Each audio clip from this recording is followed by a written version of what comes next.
Good morning, everybody. Hopefully you're having an outstanding start to your week. I'm trying to remember, there's a holiday in the United States. I can't remember what it is, but I know in Canada it's Thanksgiving. So happy Thanksgiving to our Canadian friends. And is it, what? I'll have to look it up. Somebody put in the comments what the holiday is today in the United States. There's got to be a reason why I'm off today. Some federal holiday. Anyways, welcome to the show. You are at the Break the Cycle with DSD podcast. I'm your host, Duane. I am not a therapist. I'm an individual much like you who's been through a tough time. And over my 9 to 10 year experience, I've developed techniques that I utilize to help regain my life, find my sanity, help myself, help my kids to get our lives back. And I share that with you to hopefully help you do the same thing. I am not a therapist, like I just mentioned. And what I do like to mention often, be careful throwing diagnoses around. Don't be going around calling your ex an NPD or a BPD or comorbid with this or that or the dark triad. Unless, of course, you have a diagnosis. Just remember, only a licensed professional can diagnose an individual with a personality disorder. So don't hurt your own credibility by doing that. Focus on the patterns of behavior. Focus on what exactly they're doing. Then you can communicate to people on what's going on instead of trying to convince them that they're a narcissist, that they're a borderline. Just be careful of that. If you like what I have going on here and you want to support the channel, you can do that by becoming a channel member. And if you become a channel member, you get special badges, custom emojis. You get your name listed at the end of the live streams when I do it. And I'm getting ready I'm almost at the point where I think I have enough people to where when I actually do a member-only event, people will actually be there for it. So you can sign up for that over at youtube.com/dads5medivorce. Look for the join button there. And if you want to get the text notification of when the show starts, easy for me to say, you can do that by texting DSDLIVE to 844-598-0012, 844-598-0012. And speaking of phone lines, the phone lines are open, 1-424-373-5483, 1-424-DSD-LIVE. So, again, hopefully you guys are having a good day. The topic for today is damaged people, damage people. Damaged people, damage people. And this came because I was talking to a friend of mine. We were talking about some not affiliated with the channel whatsoever. And let me head over here. We were talking about, channel stuff. He's a YouTube colleague of mine, and he's going through a tough time in his marriage. And one of the things that came up in the conversation is this concept that damaged people damage people. I know that sounds kind of weird, and there's a lot of nuances to it, but I just wanted to remind everybody of this because it's so easy to get caught up in the fact that we want the relationship to work so badly that we stay focused on trying to make things work, and we lose sight of what's really going on or what the reality is. You know, part of it is that we get into this mode to where the relationship starts out really strong. The person is everything we wanted them to be. And then slowly after time, it starts falling apart and we don't understand why. We want to get back to that person that we know, that we first met. And it's a struggle that typically does not go well. It typically is a little complicated. And complicated is probably an easy way to put it. The problem is when people have deep trauma in their lives, they often don't feel they deserve any better. And typically when people are in that mode, they are more prone to mirroring, to get people, get the target, to get you to fall for them. Partly that's because their entire life has been trying to read people around them, trying to figure out what's going on. How do I get, basically it's like, how do I get mommy or daddy to actually care about me or to love me? The problem is that then they're not coming from a genuine spot. They're coming from looking at you, reading your emotions and your needs. And in a lot of ways, we're doing the same thing. But it's not sustainable. You want it to be sustainable. You want it to be sustainable. They kind of want it to be sustainable. But it isn't, because it's not genuine. It's not really who they are. And then this leads into the sad reality that people tend to start to sabotage their relationships. You can really see this whenever you talk to somebody, or you talk to your spouse or your significant other, and you want to do something to work on it. It's like, hey, let's make it better. Let's figure out what the root cause of this problem is. And they're like, nope, I don't have a problem. I'm not going to therapy. I'm not going to read a book. I'm not going to do this. I'm not going to do that. Or if they do go, they don't actually put in the work. Let me just repeat that last part. They will sabotage relationships. They will set up unmeetable demands and expectations. They'll move the goal line all the time that it's not achievable, because it's basically trying to set up a self-fulfilling prophecy. In their mind, well, what really is going on is they do not feel that they deserve better. And if you are giving them something that makes them feel uncomfortable, it scares them because it doesn't make sense. Now, I can go into a little bit more detail on this. With me, this was an issue where Debbie and I had a problem early on, because I wasn't completely healed. I thought I was, but I wasn't. I was not ready to be dating. I should not have been dating. And what ultimately happened is whenever Debbie would treat me with respect, when she would respect my boundaries, when she would really show empathy and that she cared, it freaked me out, because I had 4 decades of experience that was not the case. This is the crazy part. It's exactly what I always wanted. And then when it was there, it scared the crap out of me and freaking sent me into a tailspin, because I didn't understand it. How could every person in my life up to that point not be that? And then finally, I find somebody who does that. And it doesn't mean that we have everything is just skippity dippity. It doesn't mean that. But it does mean that when there's issues, we talk about it. We can have mature adult conversations, get down to the root causes of things, and come to, well, not realization, but what's the word I'm looking for? We can just work it out. That's the reason why we've been, I'll tell you, if that was not the case, I would not be with somebody. If I was in a relationship that replicated the previous 4 decades, I'll be alone.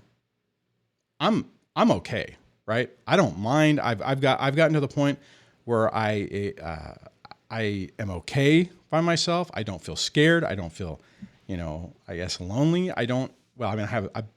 Technically I've been with somebody for the last 6 years, or over 6 years, but what I'm saying is that doesn't scare me. That doesn't fill me with fear. When I was in my other relationship, when I was in my marriage, I was filled with fear. I was unwilling to have conversations because I was scared that I would push too far with my own wants and needs, my own boundaries, that the other person or my spouse would leave me. And I wouldn't be able to find anyone else. That was the best person in the whole world I would ever, or it was the best that I could ever do. And I was unwilling for the first 2 decades of that until the first 2 decades, because it was after 20 years where everything fell apart. It wasn't until I got to the point where I'm like, I deserve an opportunity for peace. The thing is, we want that relationship to work. And sometimes it's just not meant to be. You know, I've heard concepts recently where it's like people are brought into our lives to teach us lessons. So it's highly probable that when we meet certain people, we're not destined to be with them forever. I think that was the case with me and my wife. I think we were supposed to meet. It was supposed to be an interesting experience. It was supposed to be fun. And I think we were supposed to go our separate ways. But me as a damaged person, I needed someone to want me, that the first time I tasted that, it was like a drug and I couldn't let it go.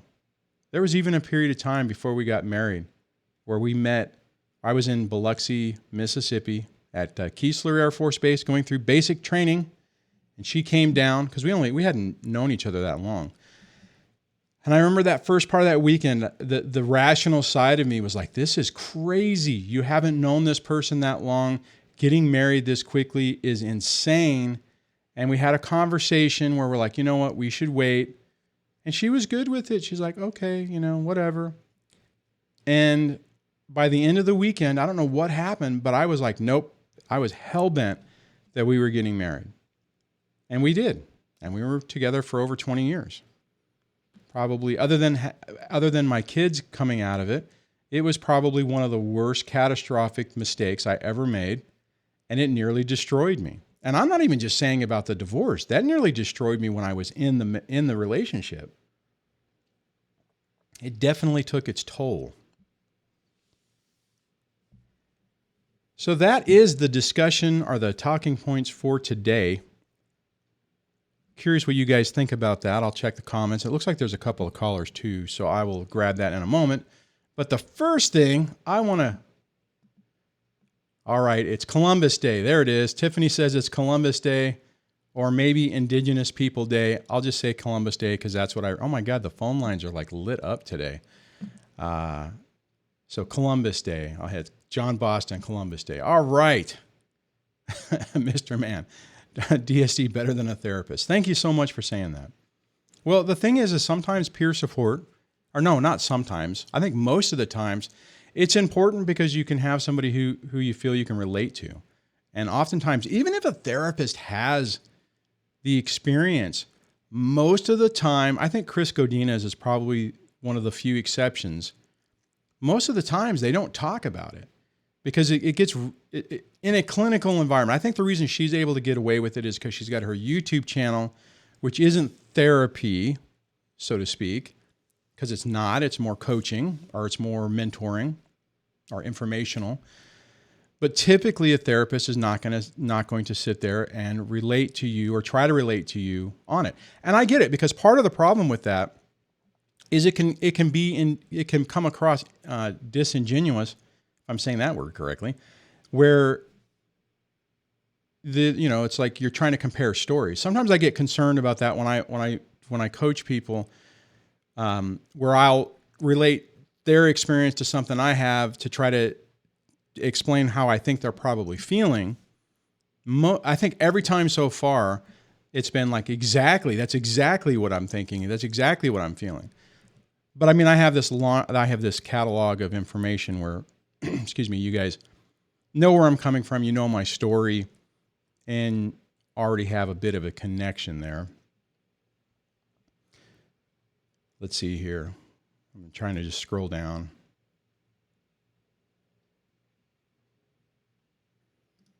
Di-Fi Dad says, DSD, is this done consciously or unconsciously by a narcissist or traits thereof? I think it's done, I'm trying to move this. I think it's done kind of both. It's a survival technique. If you're asking about them mirroring and becoming who you want them to be, I think it's one of those things where hold on, I'm trying to turn off my notifications, where that's their defense mechanism, because they need validation so badly that in their mind, if they become who they want, then you'll love them. So they do it to try to get that acceptance. And the reality is, after time, it's not who they are, so they can't maintain it. You know, you can pretend to like something for a while, but after a while, if you don't like it, you're not going to be able to maintain it. Mr. Mann says, to be treated like dirt becomes normal. It becomes your comfort zone. It becomes that space where you feel, well, it reminds you of home. Even though you may not like it, it's like, okay, well, this is normal. This is what I'm used to. Even if you consciously don't like it, subconsciously, you're still stuck there. And the sad reality, or not the sad reality, but the reality is, in my opinion, what's really going on, that is, your lesson is stand up for yourself. You're worth more. You deserve better. And don't allow this to be in your life. Now, it's really hard when you're growing up and you're a child and it's your parents, because you can't really get away from them unless you run away. And then that just creates a whole nother trail of destruction that you're going to have to deal with. All right. Trying to get down to the comments.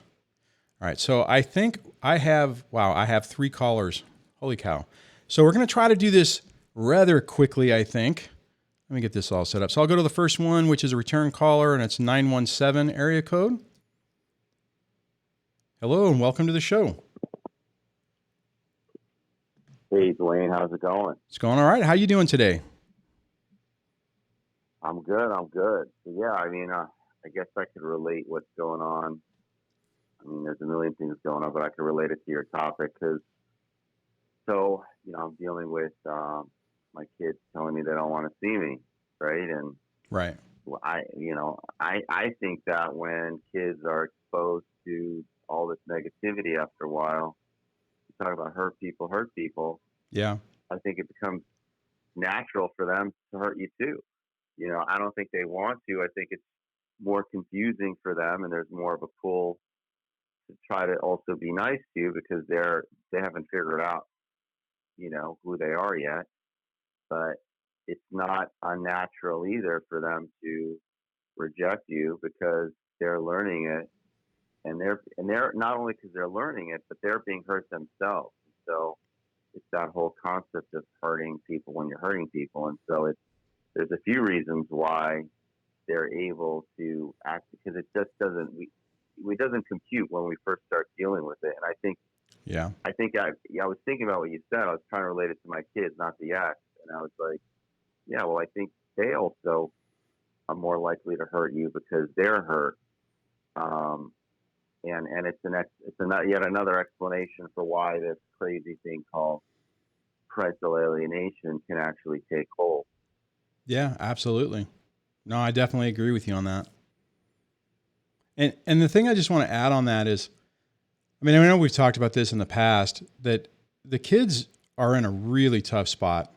And when you have a very toxic parent, or a dominant parent, I guess I'll say, maybe that's not the right word, but what ends up happening is there's so much fear associated with that particular parent, because they seem like they're the ones who are calling the shots. They're the ones who are in their mind are making things happen. And they know that if they show too much attention, love, or anything towards you, or even just wanting to be a part of the other parent's lives, they get punished. So it's a survival technique, right? I mean, you're completely, or they're completely freaked out. I mean, Yeah. I try to hug my son when I was getting him from his mom just the other day, and he he never does this when we're alone, but he started pushing me away. He subtly, right? Not Yeah. so Yeah. obviously, but he just didn't want me doing that in front of his mom. But as soon as we're inside, I could give him a million kisses, Yeah. I and he's think, fine with I it. think the key on that is just to say, you know, I mean, just kind of tell them, hey, it's all right, bud. I understand this is complicated, and I still love you and stuff, but it's so telling, right? And I remember, actually, it's funny, not Yeah, funny, but I remember one point during the custody evaluation that when I came in, and it was whenever there was the joint time where we were all there, and the evaluator comes out, and I walk in, and the kids are huddling around their mom, like looking at their mom, looking at me, and it wasn't until the mom said, hey, go hug your dad, that then they did it, right? I mean, and the right. evaluator recognized that and said later, it says, you are making, you're screwing this up. She's like, oh, I'm not doing anything. I don't do anything wrong, right? I mean, and it's just the kids are Well, just, yeah. Go a ahead. lot of evaluators don't even get that. A lot. I No. was just watching this video by this guy Steve Miller out of Boston. He's a parental alienation expert, and he talks about how like the vast majority of custody evaluators, psychologists, and even judges and attorneys don't really get the signal that that evaluator saw. Where Oh yeah. the way that most people see it is, if the kids are clinging on to a parent, they must have a loving relationship. Why would kids cling on to, they don't, in the absence of seeing any sort of negativity, so you hear the term used, enmeshment, which means they're just too involved Right. with kids.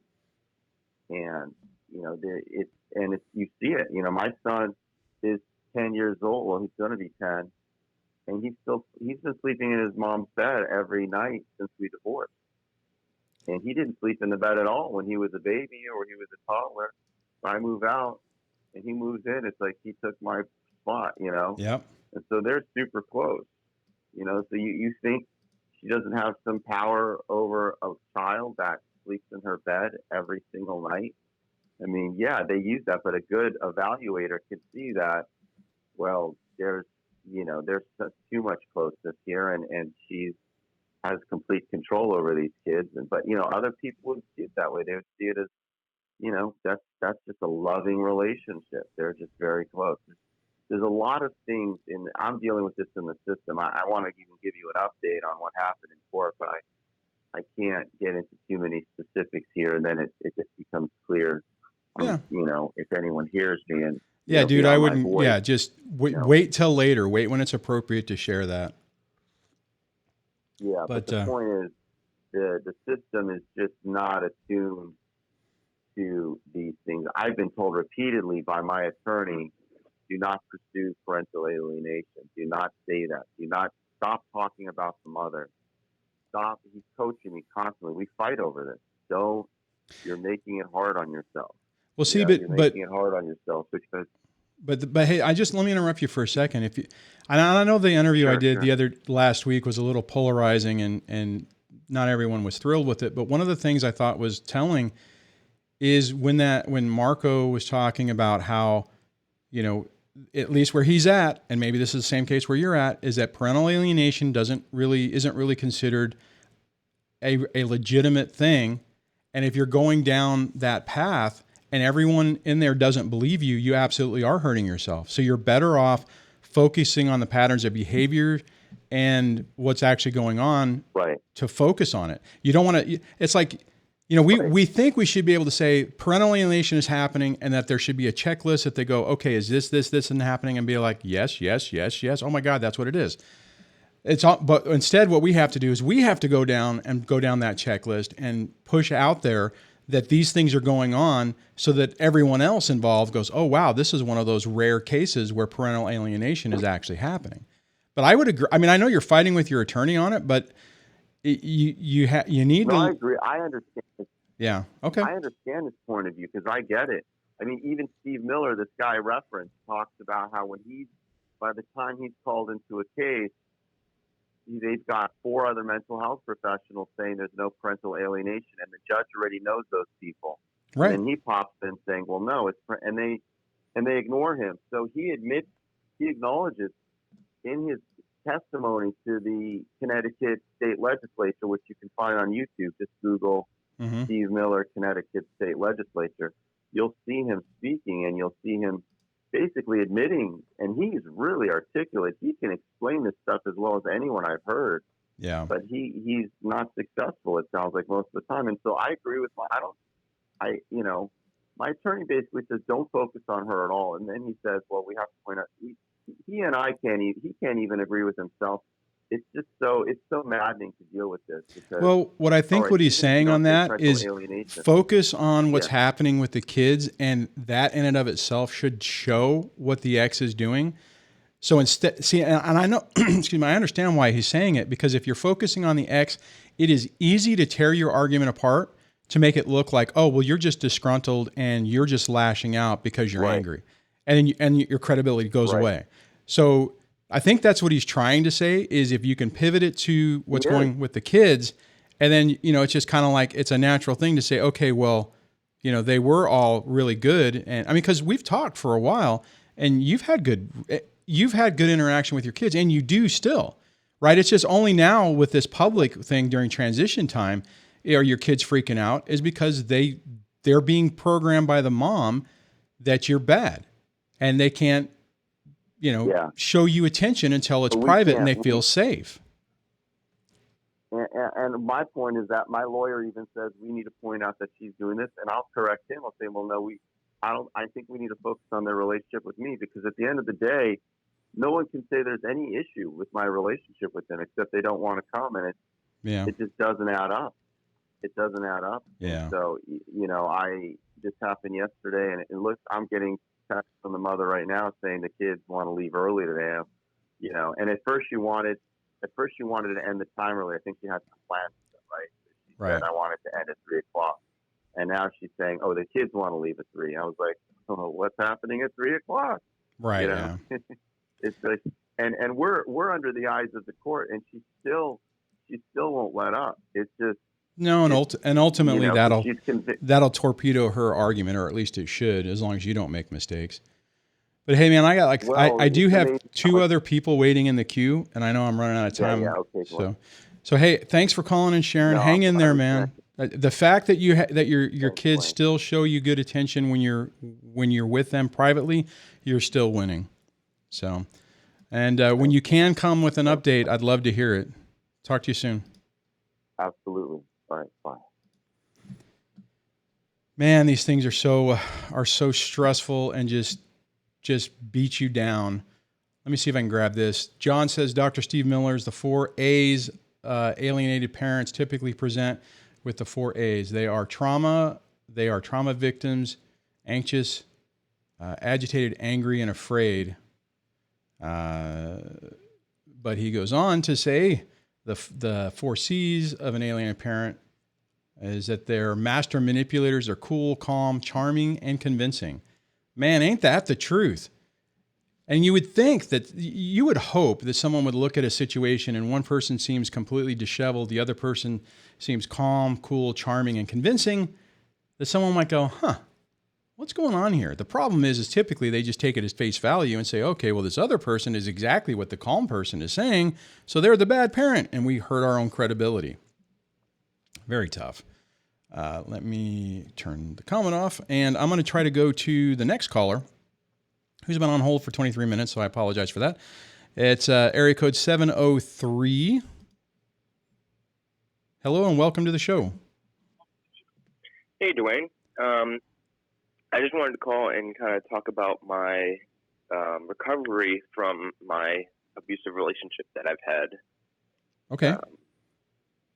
So I just kind of wanted to, tell my story of recovery. And so it's been, I think, almost 3 months since I was able to get out. And, listening to your show, I can hear, how how difficult it is for, people in marriages. Because right now I'm 21, so I was Okay. lucky enough to get out before, being married and everything like that. But we dated for 2 years, and, like you've been saying, like I didn't see anything for the first, at least year and a half. Yeah. I was so blinded by love bombing, and, she gave me all this attention and love, and it was tough because it was both our first relationship. So, I was never able to see the signs of abuse, and I just kind of accepted it. Yeah. And near the end of the relationship, like you're saying, I was just used to being yelled at, used to being beaten down. I would, she would keep me up until late in the night because she wouldn't let me go to sleep, because if she didn't go to sleep, I couldn't go to sleep.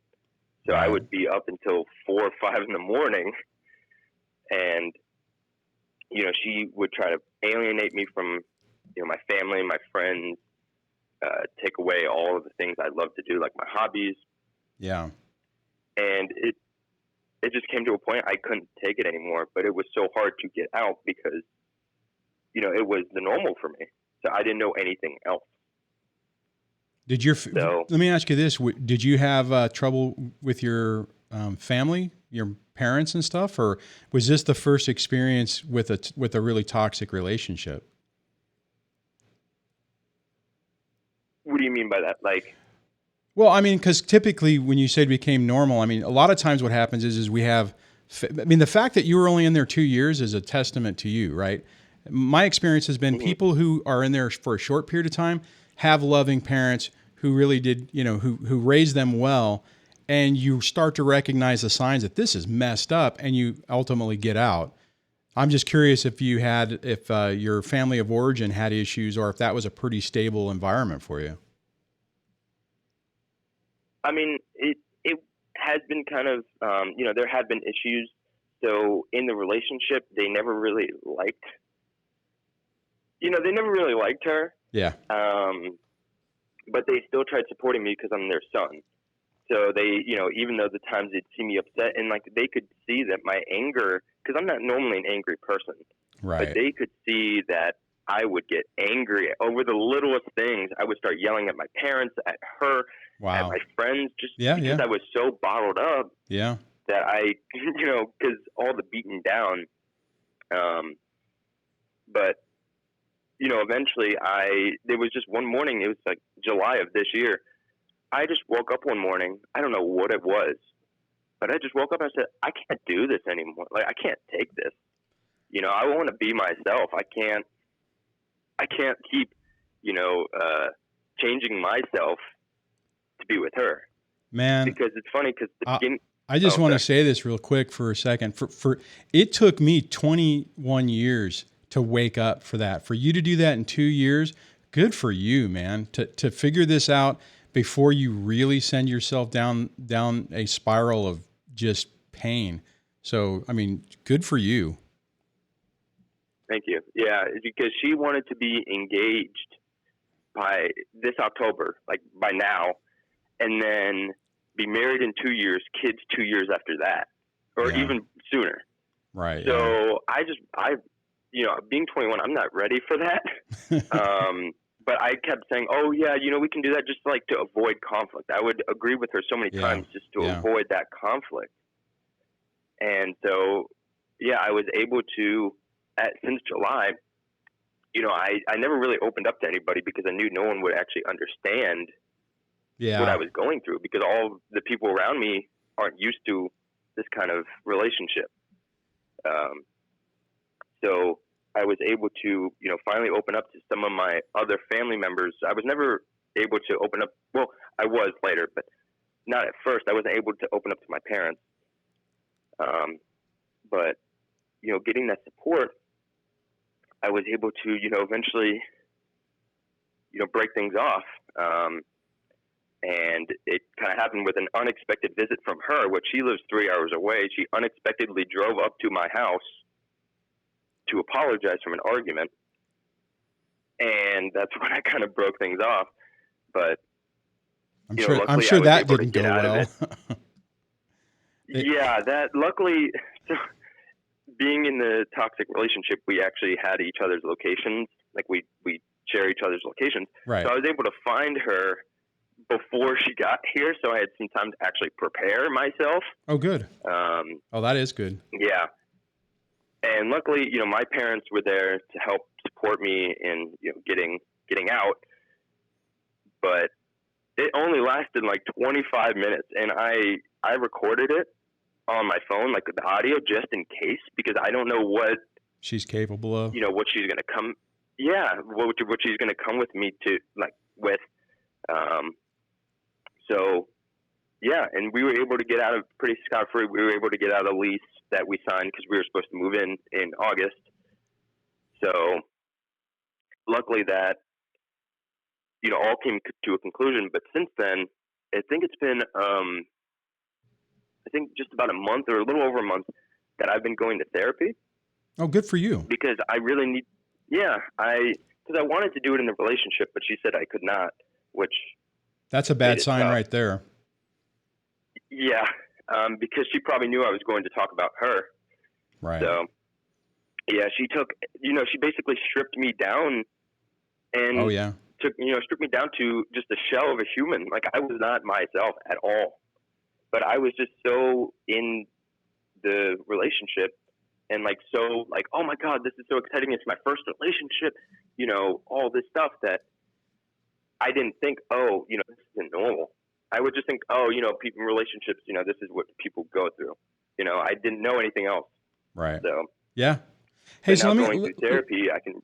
Let me ask you this: what is your key takeaway on this? I mean, what would be advice to another young man going through this so that they don't get trapped in this themselves? What's your takeaway from all this?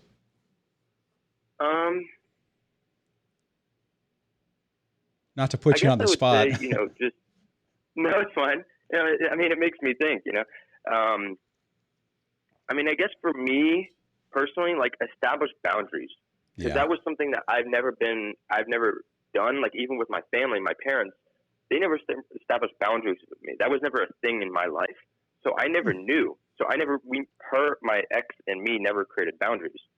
So that kind of, made things plummet. So I guess just create boundaries and do research, because you don't really know if you're going to be dating someone like this. Yeah. Yeah. Very until true. you're in it. So if you know the signs, if you know the behaviors, you can see it from day one, or maybe not, but I think you can. Actually, I think you can. I mean, even when you look back now, can you see the behaviors now? With what you know now, when you look back, do you see little signs from when you guys first met? Maybe not like day one. Yeah, but I think so. Yeah. Normally they're there. I think they're there. I think within one of the first weeks, for example, I wanted to have a me day, just hang out by myself and do my own thing. Yeah. But she yelled at me because I was not with her. Yep. So, and then I would, I couldn't spend money on myself. I had to spend it on her or for us, things like that. So, yeah, I guess now that I look back on it, I can really see, the signs, and it's crazy. Since I've been out, I can see so many more signs that I didn't even think of. Dude, that, the amazing part of this that I feel for you, especially at your age, is going forward, you now understand it, right? And you sound like you're in a spot, you're not bitter. You don't sound bitter. You don't sound like, you hate women or anything like that. You sound like you're in a spot to where you're you can recognize it. You can trust yourself. You're working on building your boundaries. That is going to make the next, it's going to make, the rest of your 20s a lot better and the rest of your life better, because you're going to be able to discern better people. And when you see toxic people, hell, even friends, to be able to say, you know what, these people don't deserve to be in my life, and to surround yourself with the people that should be in your life. That's phenomenal. To do that at your age is outstanding. Yeah. And at first, going through grieving, I was so upset losing her, because I was this is my first girlfriend. We had so many memories. But then, listening to, I then found your channel and listening to you when you were saying, those memories aren't real. Unfortunately, that's the truth. Yeah. Yeah. And it made me realize, I was oh my God, this it's true. Like, she was just manipulating me and Yep. getting me high to get me low. And basically, you know, one big thing that I've learned, I was talking to my cousin about this, and like saying that, you know, all the times that we had that were happy were extremely high. You know, I was so Oh happy. yeah. Yeah. But my cousin said the reason the highs were highs were because the lows were lows. Yeah. And I was just like, wow. It's hard to see that when you're in the middle of it, though. Yeah. I was like, we argued like every other day at least for hours at a time. Yeah. Because she kept just bringing ammo into the arguments. So, yeah, it was crazy to see that. Well, wow, that's not. I appreciate you taking the effort to call in and share your story, man. I mean, normally the audience isn't as young as you, and to be able, I mean, it's tremendous. I mean, that you're kind of like my best case scenario. Get somebody before they really screw up, get married, have kids, and now they're in a situation that's worse. But to find somebody to really get this information, use this moment to really change your life is the key, is the goal. But I appreciate you sharing. Yeah, I try to be inspiring to people. Mm-hmm. Yeah, you're welcome. Yeah, you are, man. You actually are. So thanks for calling, dude. Yeah, you're welcome. Man, isn't that a story that we like to hear? I mean, so often it's, oh my God, I've been married for 2 decades. I can't see my kids. I'm being alienated. My reputation has been ruined. I'm completely disheveled. I've lost everything. God, if we could just catch people like that last caller, catch them early on, let them learn the lessons in a toxic relationship to where you go, holy crap, I don't want to deal with that anymore. Do it in a healthy way to where it's not, you know, the angry, bitter, you know, stereotypical response. Man. So I'm glad that guy called in. I have one other caller I'm going to go to, but before I do that, I'm going to just double check the comments. I was throwing some comments up whenever he was talking. So just that I thought would back up what he was saying. Passis, if I'm saying that right, says, can totally relate to the 21-year-old. The abuse though was about every day since 3 months in the relationship when I declared my love for her. And it was 1.5 years of torture, devaluation, and discard. You know, and the crazy part about that, at least in my mind, is, see, that was what was happening to me, but I just normalized it and made it okay. And 2 freaking decades. I mean, Passis, if I'm saying your name right, if you were able to get out of it in a couple of years, phenomenal. Congratulations. The last caller to be able, because of my home life, I just accepted it that it was normal. You know, I was sad. I was like, oh man, I was really hoping it wasn't going to be like this. I wanted the highs to stay high, and I just made excuses for it. And it took me 2 freaking decades before I finally had enough courage to say, okay, I deserve a chance, just the possibility. I was so worn down and broken down that I figured, what do I have to lose? You know, I'm about ready to go to the top of the control tower and take a nosedive, which I wouldn't do because I hate heights, but just figuratively, well, if I'm so worn down that I'm thinking of, you know, potentially giving up, what the hell do I have to lose? Let me get the hell out of this. And if it's the worst freaking thing and it's horrible, well, okay, you know, I guess it got worse. But the pain I was having before was freaking unsustainable. And the amazing thing is once I got out, I felt, I mean, even though they don't let go, it's like the damn, you know, since we're still in October, it's like the typical scary movie.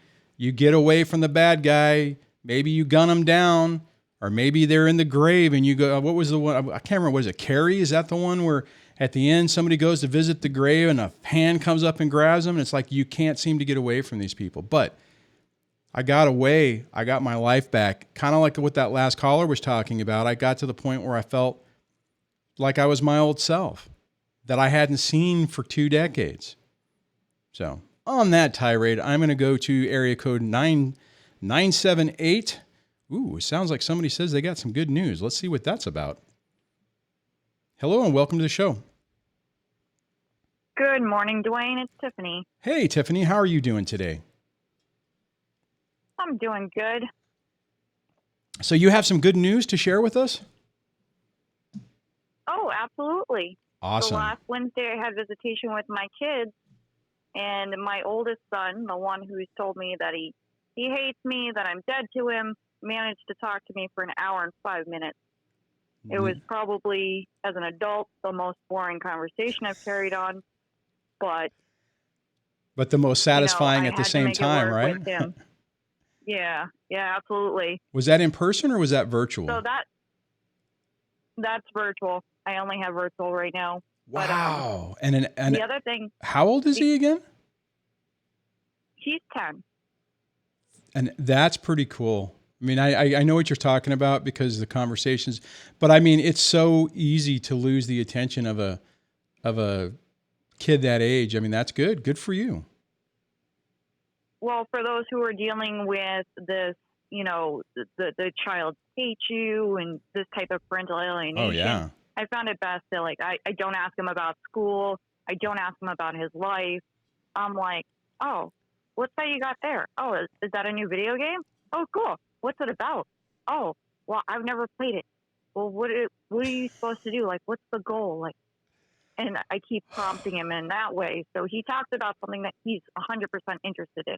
Oh my God. I feel for you because I made my eye twitch when you said it because my son used to want to talk about video games all the time. And I'm just thinking to myself, oh my God, I don't want to hear any more about it. So good for you though. But you know what? It takes those little steps to start building the bridge. I mean, you're doing it right. Good for you. But the second thing is, my ex had texted me and, he was talking about the dental appointments and he wanted me to pay half the bills and, whatnot. And I'm like, okay, well, you said you have estimates. These are not bills. Right. Give me the bills and I will pay half of that. He goes, well, I have to pay the day of. And I said, yes, the dentist office, you will pay the full price. They'll give you a receipt and I pay you back half of that. Imagine that concept. How'd that go over? We entered into a text battle and it became, he started running me down about things that happened in our marriage. And, I basically told him, I'm like, hey, you want to play blame game? No, I'm not the person. I just want to know about the kids. Yeah. And, he started, texting back, I don't appreciate you questioning me all the time. It's like an interrogation, this, that, and the other. And I said, if you had sent more updates about the children's medical, dental, school, regular life, I wouldn't have to question. Well, yeah. And I have not received a text back. No. I mean, and more than likely, like in California, like the second page of the divorce paperwork is like this standard form, which talks about bills. And it's like, I mean, if you guys can do that and say, hey, the bill's going to be $100, can you send me 50? But I mean, if you're in that situation, one, you wouldn't be here at this channel. And the second part it's clearly set out. It's like, okay, you got X amount of days to send the bill. It's like you pay the damn bill, you send the receipt, you get paid or you don't if they refuse to pay it. And then you have, then you got to decide what you want to do with it. But I mean, yeah, it's just a control mechanism. This is the same guy who doesn't know how insurance works. Well, he's got secondary insurance. Guess what? Those estimates are going to be nothing by the time I tell the dentist office to add the secondary insurance. Oh, yeah. Yeah, no, I hear you. So he wanted me to pay this money, and then he was probably going to go back to the office and be like, hey, I forgot the secondary insurance. Can you apply this after the fact? Get paid by them, get the claims from them. Yeah. And then I've already handed over my half. I'm like, I'm not stupid. I know this game. Yeah. It's frustrating in my situation. I also wanted to add. Oh, go ahead. No, go ahead. Your comment will be better than mine. Go ahead. What were you going to add? I was actually on a personal call with iTumblers, and we were actually talking about the wiretapping laws because he was talking about his situation. Right. And I said, I'm unfortunate that I live in a state where I cannot record anybody. You can or you cannot? would have to say, okay, I would have to, cannot. Okay. Yeah, that's like So I California. can't even walk around in the street and do that. Also, everybody needs to learn, because I know you had Marco, what's his name on? Marco Brown. But every state, every state has their different forms. Oh yeah. So, or emotions. Yep. And you need to realize that. Like when I was talking to iTumblers, I was like, dude, you need to prepare for the end game. I'm like, if it doesn't go your way, you need to file this motion. I was like, I don't know what they're calling it in your state. I managed to look it up, and I'm like, you need to file for a motion to reconsider. Yeah. But in my state, it's called a motion of post-judgment relief. So if anybody's still in the legal game, make sure you're looking up your local state motion. And you have to be your own advocate on that, because oftentimes an attorney's not going to want to do it because they don't want to jeopardize their relationship with the other attorney or with the other attorneys and the judge. So that's why, I mean, if you guys have listened to Alex Falcone or when he's been on, that's a reoccurring theme, is that most attorneys don't want to do the appeals, but if it's messed up, appeal the damn thing. Well, you have to ask the courts first, right, if that judge would be willing to reconsider their view on your particular case before you can even go file for an appeal. And okay. the process is totally 100% different than, going to your regular probate or district court or superior court. And it is 100% overwhelming. Anybody who's going through parental alienation right now, I live in a state where they acknowledge the act, but they will not acknowledge the word. So the minute you say the word is the minute that you've hurt yourself. Fat poop crazy, and you 100% hurt yourself. It's crazy. It's crazy that happens. Absolutely. The best way to get a judge to realize what's going on is you have to be the most polite person twisting their arm. They are supposed to infer from the evidence themselves. And you can convince them that there's no other way this could happen. Yep. Like no other way. And they'll be like, oh, well, this isn't right. This is alienation. The minute they say it, it's okay. Yeah. Now you can say it. Tiffany, you are so right on that. You need to use like 6 different terms. It's cross-generational triangulation. It's an attachment bond issue. It's, you can bring it up in so many different ways. That's why we have a thesaurus, has lots of synonyms, antonyms. That's hilarious. I love you saying that. We need to kind of open up our vocabulary. But you know what? But that is so true. That's even I mean, I know that typically with a narcissistic person, parental alienation is a key thing that typically happens. But it's the same thing. If you go in and go, there's parental alienation and my ex is a narcissistic personality disorder cluster B, probably comorbid with borderline, you've screwed yourself. You might as well just turn around and walk out, because no one's going to take you seriously after that. Well, the funny thing is, in my state, they had a continuing legal education program that had alienation in the title, and this was back in 1995. And then on top of that, the probate court set forth the guidelines on for the mandatory parenting program. So they list, like, when you don't get your child ready for visitation, when you show up late, when you block calls, when you say the other parent's name. So they physically listed this out. Yeah. So they gave you a checklist. And then when I went through the parenting program, I was handed another packet. Now, this is, once again, this parenting program is overseen by the probate court. They send someone once every 2 years to sit in the program and get the same information. Yep. The gentleman in my area doing it specifically tells you it's alienation. It's even written in paperwork that you get afterwards. But I mean, all I have to do is show it to a judge. And yeah, it's now 100% alienation because it's met all the requirements. exactly. By probate standards, Yeah. not providing the children, saying my name constantly to the point my children don't call me mom. Right.